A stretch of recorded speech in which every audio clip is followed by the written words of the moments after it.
So what can you do with the funds from a 1031 exchange? My name is Josh Bryan with Bryan Haggard Land Group. We specialize in land sales and acquisitions throughout the DFW area.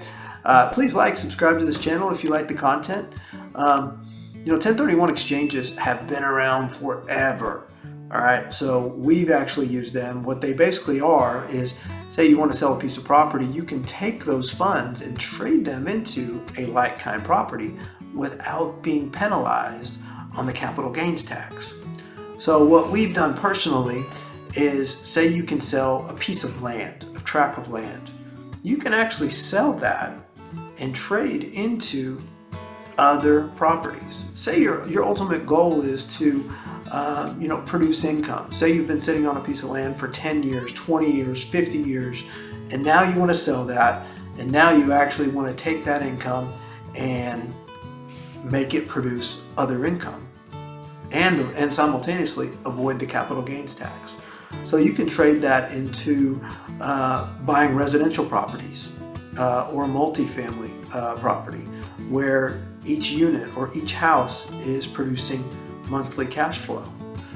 You can trade that into a small retail center. We've done that before, where you've got these 8 to 12,000 square feet retail centers with 4 or 5 tenants, where you kind of diversify the tenant mix in there. Maybe you have a drive-through restaurant, maybe you've got a medical user in there, maybe you've got a cell phone store, things like that, where it divvies it up that way, and each tenant is paying per month, and those are usually long-term leases on the retail end.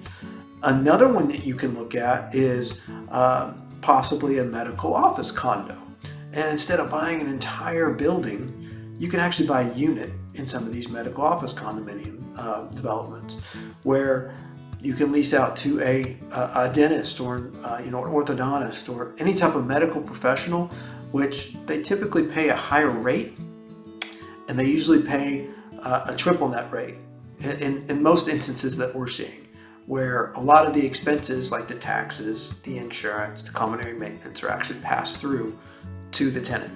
And those lease terms are usually between 5, 7, and 10 years. Dentists really, they have most likely between 7 and 10 years. But what we're seeing a lot is between that 5 and 10 year bandwidth, and you've got month or yearly increases for your rent. So that's another way to produce income.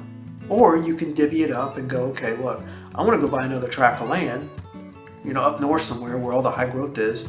I want to take half that money, go buy that. I want to keep a little bit of cash. You'll get docked on the capital gains, and then trade another one into maybe 3 or 4 houses. You can also do that. So it's just something to look at, but be aware that once you close the first transaction, you have 45 days to identify the properties, and then 180 days to close. So there's a little bit of a shot clock, and if you go over, you don't want to be penalized for that. So just be aware of that. Talk to your title company. You'll want to have an intermediary, which is holding the funds, and we can go over that in another video. But just know that you can trade money from the first transaction, a land transaction, into several different assets to produce income or trade into another tract of land and keep some cash. So there are some options out there. If you have any questions about investing or anything to do with land, we're always here to help. My name is Josh Bryan with Bryan Haggard Land Group. Hope all is well, guys.